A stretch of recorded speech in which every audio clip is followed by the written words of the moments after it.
What is up, you indie-tastic looking motherfuckers? This is OBB, the diecast news guy, and welcome everybody to another IndyCar diecast review, but even better, this will be another triple diecast review, so three-piece, here we guys go. This is going to be on a set that you can only get at a certain store, which is mostly in your Midwestern areas, and for anybody who just recently got done watching these two races at Iowa, you could probably think this sponsor and this set of diecast I'm about to show you right here, which is actually a driverless set, but you can consider this the 2022 or 2023 car, however way you want to imagine it. But today we'll be reviewing the 2022 Ray Hall Lemmer Lanigan Hy-Vee IndyCar set that you can get at Hy-Vee. As you can see right there, I was trying to catch my words for a second because I'm pretty much blown away with just the variety that you can get right here. You got the red, the matte black, and the white.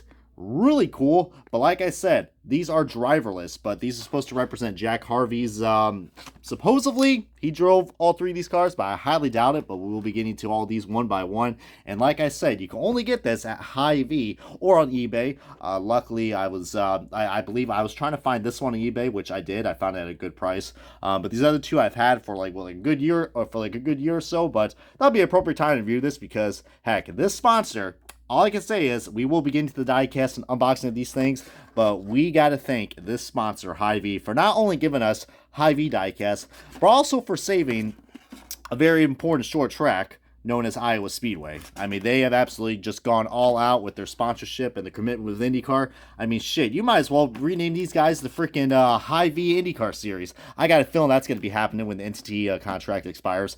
But anyways, let's go and start off this IndyCar diecast review and the triple diecast review of the 2022 Ray Hall Lemmer Lanigan Hy-Vee IndyCar set. And already, guys, we got these diecasts out of their box, and as you guys can see right here, really cool. I mean, again, I cannot thank Hy-Vee enough for doing this, guys. I mean, as you guys know, they have been pretty much a longtime sponsor for Ray Hall Lemmer Lanigan. I mean, dating all the way back from like 2020 when they debuted that 45 car with Spencer Pigot, and then eventually that went on with Santino Ferrucci, which, stay tuned, we will be doing the side-by-side comparison of the Hy-Vee car with this soon, because that's the only other time we've had Hy-Vee diecast released. But, yeah, and then, of course, Jack Harvey took over this ride from the 45 car after moving on from Meyer Shank, since they went with, you know, the Indianapolis 500 champions of Elio and Simon Pagenaud. And then we get to this guy right here, who is your most recent winner in the 45 car, guys. The one and only Christian Lundgaard. And I am so happy that we will be getting this car. And the reason why I'm showing you guys this black version, yes, this is the Jack Harvey car, and this is most of the car that he drove from last year. Because the other two I'm about to show you guys are mostly fantasy paint schemes because they never really ran this. This is the one that a lot of people probably mostly know, especially since Jack Harvey did crash this this specific car with the Mountain Dew branding, I think, if I'm not mistaken, at what was it, the final practice for Texas. So unfortunate that happened at the, you know, for the XPEL 375. But yeah, Jack Harvey didn't really have a memorable year, and his career is mostly much at a lifeline. So but like I said, if you're a Jack Harvey fan or even a Christian Lundgaard fan, guys, this is probably a diecast to get because like I said in the beginning, it is a driverless. I mean, look, there's not even a driver name right here. It just says Ray Hall Lemmer Lanigan, but you got the nice matte black. I will have to admit, on the 118, from what I noticed, the red is a lot more it's a lot more bright and vibrant. So right here, it's pretty dull. It kind of looks like they just they didn't really put like another coat of paint, I guess, on like or they did. I guess what I'm trying to say is like the red is way too dark. So it should be a little more lighter. I mean, on camera, it might look kind of brighter, but the 118, if you guys ever find the 118 scale, which they did make 118 scale diecast of these as well, that would be your best bet. But still was really nice. But the reason why I'm really highlighting about this car, because not only this has been the primary for last year's car, but also for this year's, we will be getting Christian Lundgaard's 2023 car, which will have the Google sponsorship and Gatorade and all the nice little logos and, you know, nooks and crevices. So really nice. And again, we got to thank Christian Lundgaard, guys, for getting the win with Hy-Vee, their first win at Toronto.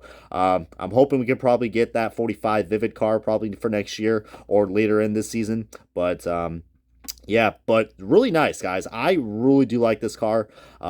Definitely is. I would say this would be the best one to get out of the three-piece set because. But what's cool about this as well, guys, you can get this as the podium set like they do with the 500 cars, or you can just get this individually one by one. So you get a good variety. But next one right here is probably one I really do like. We got ourselves this, basically the white livery with the red accents. You can see, and this one's pretty much just inverted. But as you can see right here, the white looks a lot better on this. And the red looks a lot more bright or vibrant. See what I mean? Like the red should be more bright or vibrant, but it's not.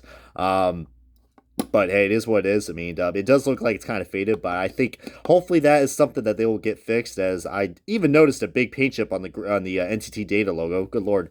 But you guys see, these cars also do have QR codes, and yeah, these QR codes actually do work, so you guys could get some good deals, or what's it called, the Hy-Vee deals. Hy-Vee, I mean, good lord. Don't get me wrong, I mean, I love the sponsor, but like, good lord, what the if you really put the emphasis on it, like, what the hell's Hy-Vee? I mean, it sounds like some sort of like French disease or something. Like, what the hell? But getting back to this, guys, I really like the white base on this one. Looks really cool. But it's pretty much got the same logos and placements and the QR code. You can really see right there.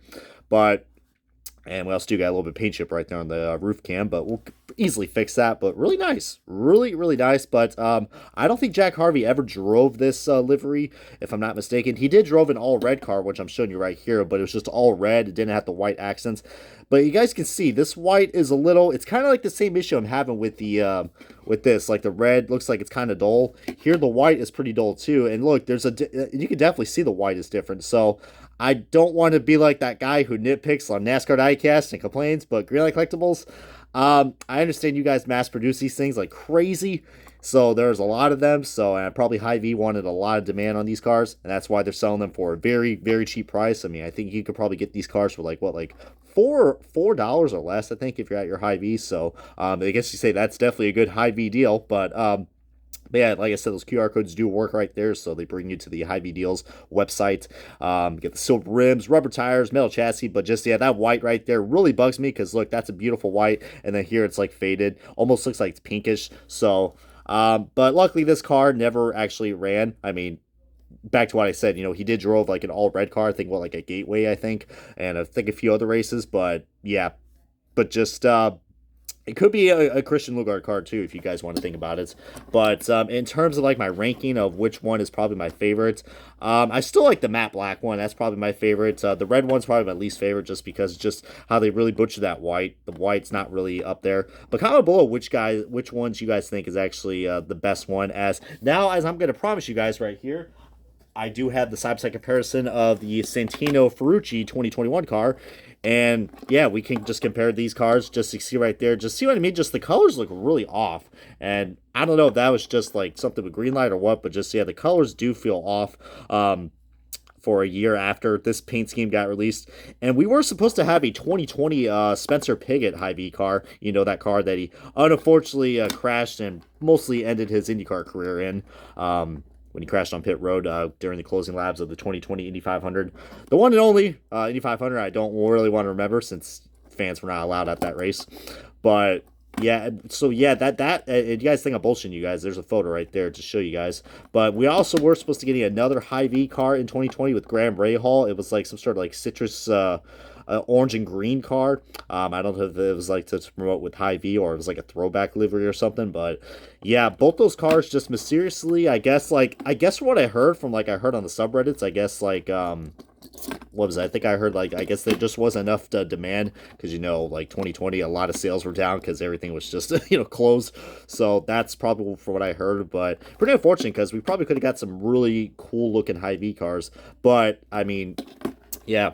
Like you see right here, I mean, at least this part still looks pretty much exactly the same, but, like I said, I mean, it might seem like an overkill. I mean, I'm sure these Hy-Vee cars are really cool right now, but I'm sure they're going to get old, and as I can tell, like, these cars have been overproduced, which I don't mind. You could probably make good customs out of them if you really want to, but, I would say... there are some good deals on eBay, so if you guys want to, I mean, I was able to get this diecast like under $9 or $8, so the choice is yours if you guys really want to get it. But I would recommend all three probably. just because of the variety they can get. And I think it's really cool that, you know, you got companies out there like Hy-Vee that does this. I mean, like Menards has kind of done it in the past with their with some of their diecast, but Hy-Vee was actually able to partner with Granite Collectibles and get official diecast released. So I really do appreciate that. But yeah, comment below if you guys have anything else to share, and I don't know, feel free to rank your rankings down below of which Hy-Vee car is your favorite, including the Santucci car. As yeah, this is gonna wrap up the Hy-Vee IndyCar set for Ray Hall Lanigan Racing for the 2022 IndyCar Series. Yeah, comment, like, subscribe. This has been OBB, the Diecast News Guy, and yeah, this Diecast review is not sponsored in any way, shape, or form by the company of Hy-Vee, but cool shit, man, really cool shit. But thank you guys so much for watching. As yeah, this has been OBB, the Diecast News Guy, and I will see you all next time on another Diecast video.